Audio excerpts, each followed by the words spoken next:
The night my father stood up from the dinner table, tapped his glass with a fork, and announced that he was officially adopting Maya, I was sitting 3 seats away with a bread roll in my hand that I never put down. I just held it. The whole room erupted. His wife, Sandra, was crying, Maya was crying, Sandra's mother was filming on her phone, and my dad had this look on his face I hadn't seen in years. Pride. Pure, unguarded pride. And I sat there holding that bread roll thinking. I knew. I had known for 6 weeks, and I had already done what I needed to do. But we'll get to that. First, let me tell you how a man can have a daughter for 23 years and slowly, methodically, without ever saying a single cruel word out loud, make her disappear. Before we go any further, if you're new here, welcome to Quiet Storms. I'm your narrator, and every story on this channel is real, submitted by real people, told with the details changed just enough to protect the people involved. If this story resonates with you, stay until the end because the way this one closes out is something I think a lot of you need to hear today. Subscribe if you haven't, and let's get into it. My name is Renata. I'm 23 years old, and I'm a structural engineer junior level. But I passed my FE exam on the first try at 21, which my father used to brag about at every family gathering until Sandra came along. I tell you what I do for a living because it matters to how I see the world. I look at buildings and I think about load-bearing walls.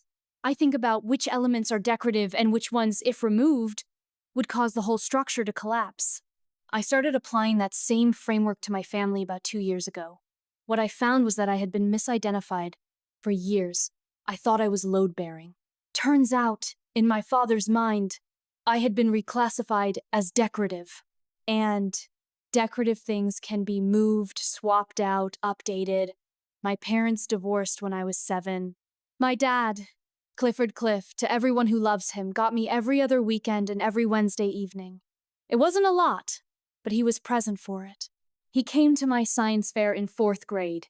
He drove 4 hours to watch me walk at my high school graduation. He paid half my college tuition without being asked. I want to be fair to him, because the man I grew up with was genuinely a good father. What happened later wasn't always his fault, but the choices he made were absolutely his own. He met Sandra Voss at a work conference in Phoenix in 2019. She was recently separated, had a 10-year-old daughter named Maya, and according to Cliff, she was the first person in years who made him feel like himself again. I remember the exact words because he said them to me on a Tuesday night over chicken shawarma at a place we liked in Midtown, and I smiled and told him I was happy for him. I was 20 years old. I meant it. The first year was fine. Sandra was warm and a little nervous around me, the way a lot of people are when they're entering an established relationship between a parent and a grown child. Maya was quiet and watchful. I liked her, actually. She had this habit of correcting adults when they got facts wrong. She'd just say, softly, "That's not actually right." And something about that reminded me of myself at her age. I thought we could be something like friends, or at least like friendly strangers who shared a dining table a few times a year. What I didn't understand yet was that every warm moment I extended toward that family was being quietly filed away as evidence that I didn't need anything, that I was fine.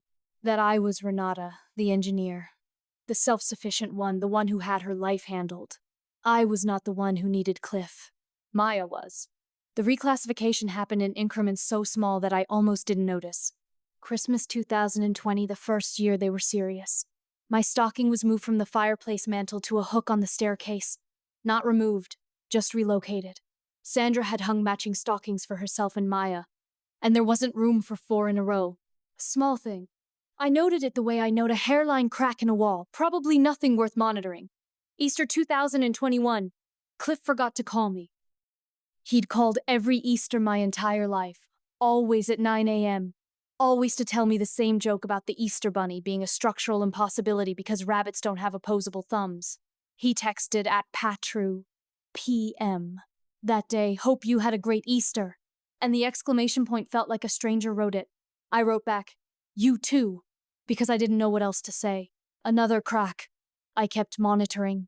By the summer of 2022, I was noting cracks monthly. He missed my promotion celebration. He forgot my birthday by 4 days. Not a call, not a text.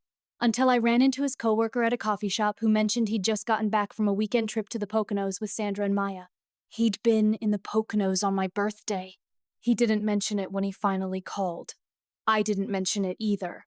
I was building a case the way an engineer builds a model quietly, precisely, without anyone knowing what you're designing. The thing about watching a load-bearing wall get quietly replaced is that you start to understand, very clearly, that someone has already drawn new blueprints. You're just the last one to see them. By last Christmas, I hadn't been invited to the family dinner. I found out through an accidental group text that Cliff had meant to send to Sandra. He apologized. He said he'd thought I'd be with my mom's side. I wasn't. I sat in my apartment in the Kensington neighborhood of Philadelphia, ate Thai food I'd ordered from a place 2 blocks away, and looked at the structural plans I'd been quietly revising for the past 3 months. And I thought, it's almost time. The invitation to the dinner where everything happened arrived by text on a Thursday in March, and the wording was so careful it almost made me laugh. Hey, Renata, we're doing a small family dinner on the 22nd. Would love to have you. Sandra's mom is visiting, and it would mean a lot. No mention of what the dinner was actually for. No mention that legal documents had already been filed 14 days earlier. I know that because I had been checking the Philadelphia County Court Records portal every few days since January, the same way I check load calculations on a new project methodically, without emotion, because emotion is not useful when you are working. I found the petition on a Wednesday afternoon during my lunch break. Clifford James Morrow, petitioner, seeking to adopt Maya Ann Voss, age 13. Filed January 9th. My birthday is January 8th. He filed the adoption paperwork the day after my birthday. I don't know if that timing meant anything to him. I have chosen to believe it was a coincidence, because the alternative says something about my father that I am not yet ready to put into words. I accepted the dinner invitation with a single text. Sure, see you then. And then I sat very still in my car for about 4 minutes before I drove back to the office. I need to go back a few months, because the dinner was not the first betrayal of that season. It was just the loudest. The one that started the real unraveling happened in October, at a moment that should have been one of the better ones. I had passed my PE exam, the professional engineer licensure, which for those outside the field is the structural equivalent of a surgeon getting their board certification. Years of studying, 2 failed attempts by people I knew who were smarter than me, and I cleared it on my first try. I called Cliff from the parking lot of the testing center in downtown Philadelphia, still shaking a little. Because even at 23, with everything I knew about how things had shifted, I still wanted to hear my father's voice say he was proud of me. He picked up on the 3rd ring. I told him. There was a pause, maybe 2 seconds, maybe 3, and then he said, "That's amazing, Ren. Really." And I could hear the television in the background, and then I heard Sandra say something I couldn't make out, and he said, "Sorry, what?" And it was not directed at me. He was answering her. I said congratulations to myself, quietly, inside my own chest, and I told him I'd talk to him soon and I hung up. I sat in that parking lot for 22 minutes.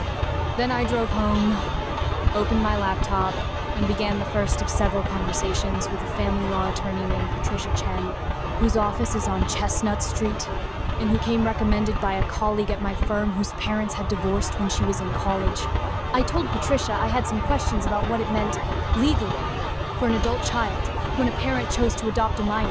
Patricia told me the honest answer, which was, in terms of legal rights, not much changed for me automatically. But she also told me about the things that could change, the things that were, in fact, already in motion without my knowledge. And she told me what I could do about it. The week before the dinner, my father called me a real call, not a text, which was unusual enough that I stepped out of a meeting to take it. He said he wanted to make sure I was coming on the 22nd, that it was going to be a nice evening, that Sandra's mother, Elaine, was lovely and he thought I'd like her. He was warm in a way that felt rehearsed, the way a building's facade can look perfect while the interior framing is already compromised. I said I'd be there. He said, "I'm really glad, Ren. It means a lot." I said, "I know, Dad."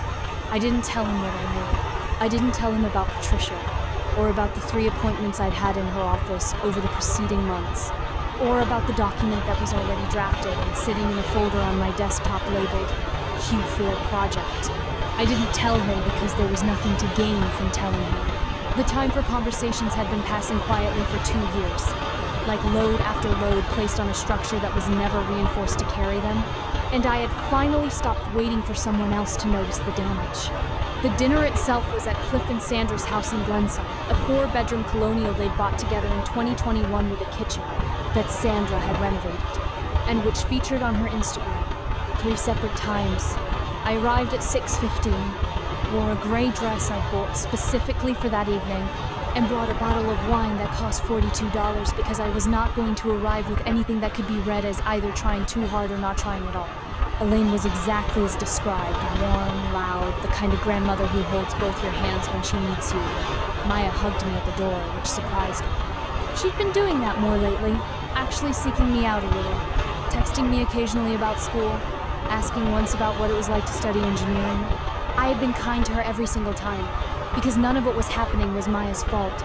Maya was a 13-year-old girl who wanted a father, and my father had decided to become one to her. I could not blame her for that. I could only account for what it meant for me. The meal was salmon, roasted potatoes, a salad with those little mandarin orange segments that Sandra liked.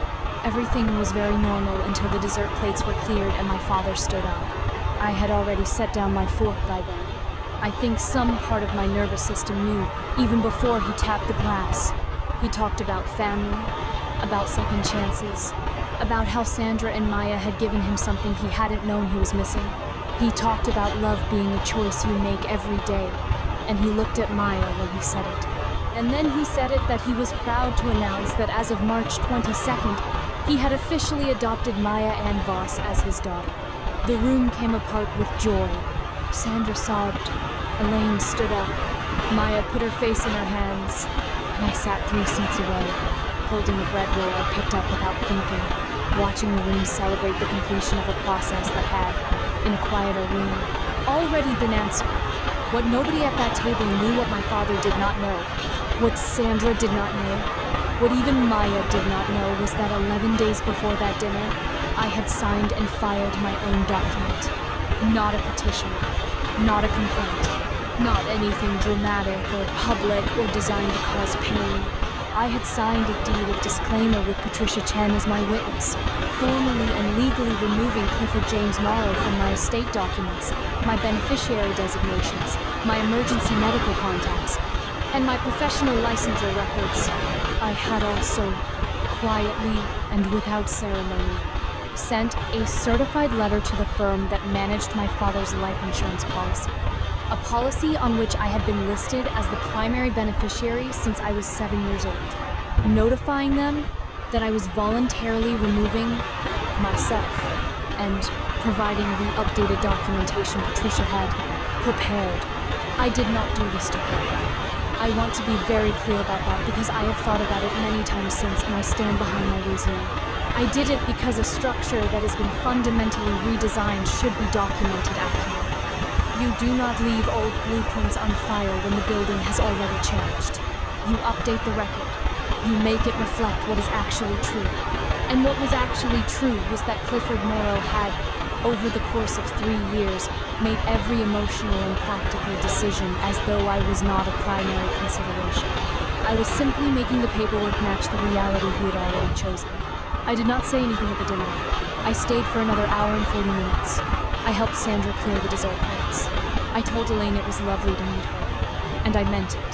I hugged Maya at the door, and she held on for a moment longer than I expected and whispered, "I'm glad you came, Renata." And I told her I was glad too, because I was. I kissed my father on the cheek when I left, and he said, "Love you, Ren," the way he always does, reflexively, warmly, like a habit that hadn't yet been examined. I said, "Drive safe," because I wasn't ready to say the other thing yet, and I walked to my car, and I drove the 31 minutes back to my apartment in Kensington, and I sat on my couch in my gray dress and I did not cry. I made tea. I sat with it. I let myself feel the full weight of the evening, the way you have to let a structure settle before you can properly assess it without interference, without rushing the process. My father found out about the documents approximately 3 weeks later, when the insurance firm sent him a routine notification. He called me on a Sunday morning, and his voice had a quality I had never heard in it before. Not anger exactly, more like a man who has stepped onto a floor he thought was solid and felt it shift under him.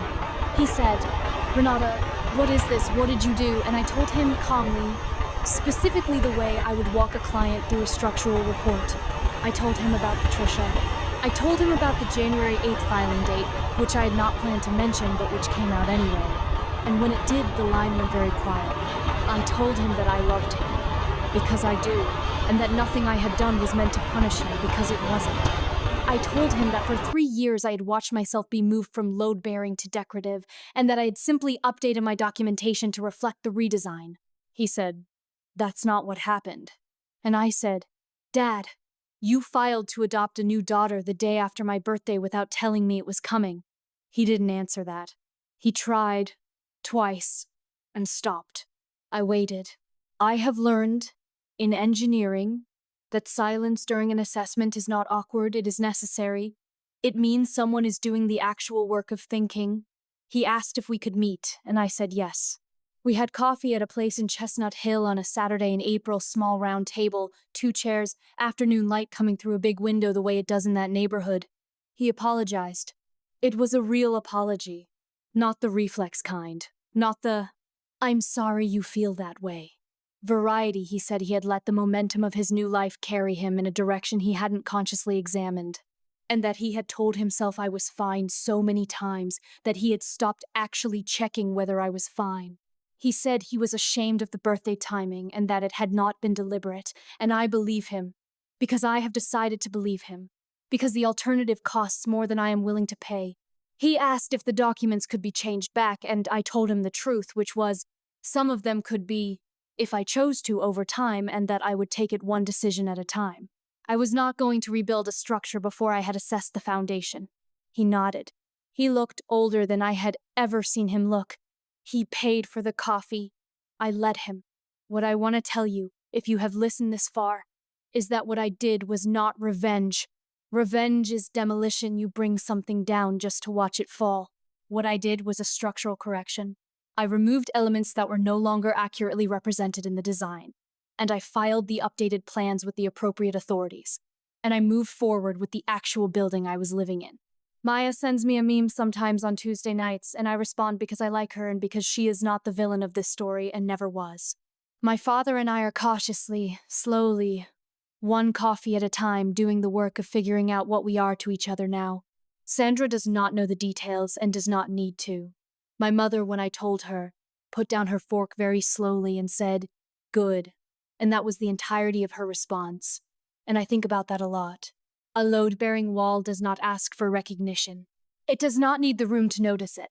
It simply holds.